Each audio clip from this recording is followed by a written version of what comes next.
So we've created a fair park standard, and we believe that it's really needed, both in Birmingham but also nationally. And what it seeks to do is measure the multiple benefits that parks and open spaces have the potential to offer to residents and users that are being missed at the moment. It's important for a number of reasons. One of them is that the current audit mechanisms, such that they exist for parks and open spaces, look entirely at the site from within, judging its quality from within. Our Fair Park Standard looks at the provision and beyond the boundaries of the park in terms of the people it's seeking to serve, and that was drawn out from the COVID-19 pandemic, when people had very different, unequal access to green spaces in cities, and that was the case here in Birmingham too. The other context is a wider context about the fact that cities are wrestling with climate change, the levelling up agenda, and nature recovery. And at the moment, again, the current audit systems don't take account of those wider contexts. In essence, it's a change model. It's a different way of viewing the importance of parks. We've historically viewed the heritage parks and the initial Victorian parks, like the one we're in today, as being our sole priorities, if you will, and all the space that was created post-war in cities we've seen as secondary importance, because from a horticulture point of view, that's where the best bits were. So the Fair Park Standard looks at every site, trying to seek its maximum potential and making sure that every site delivers a minimum standard of essential services.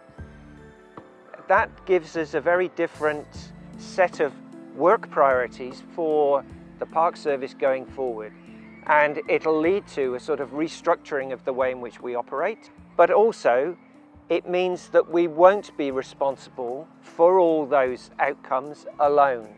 We will work with the Community Alliance, which we've established, and we'll also work with lots of different departments in the council who are also responsible for many of those other outcomes. So we would work jointly on a joint agenda.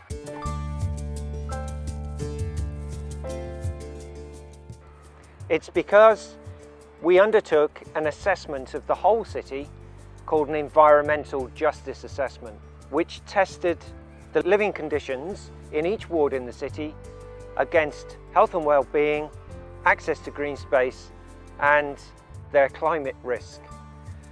And Bawdsey and Highgate was one of 6 wards that came out at the bottom end of that scale. And so we're working across all those 6 wards over the next 5 years, but we're starting in Bawdsey and Highgate.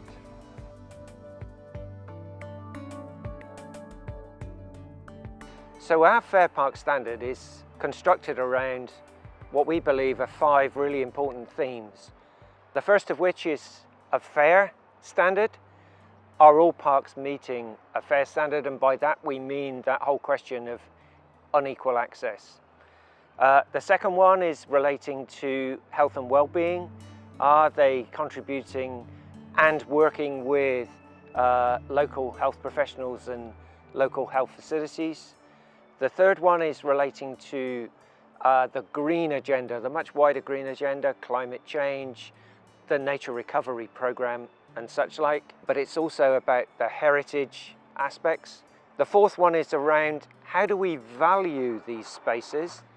And the fifth one is the involvement of communities. Absolutely essential that their voice is heard, we facilitate their engagement, and we build their capacity so that they become the driving force for every site across the city. One of the essential parts of our Fair Park Standard and this Bawdsey and Highgate pilot is to engage communities right from the off, be that schools, church groups, local housing associations, reaching out to all the local organisations in the area, seeking to engage them through events and activities, and seeking their views on their space as to how they would like to see it taken forward.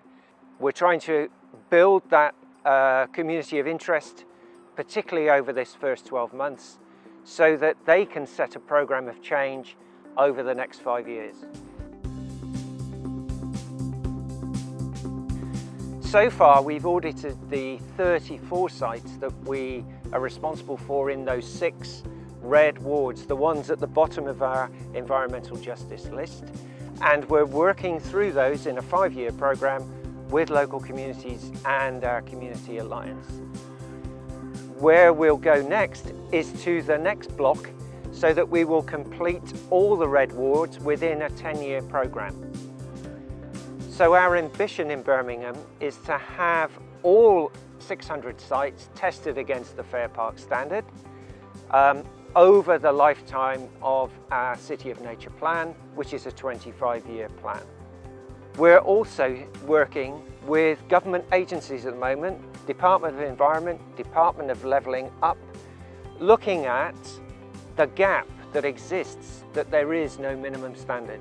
And they're very interested in working with us to see whether or not we can trial and test this outside of Birmingham to see if it can become a new benchmark that could form part of a government stipulation that all local authorities should undertake as part of their upkeep of parks and open spaces.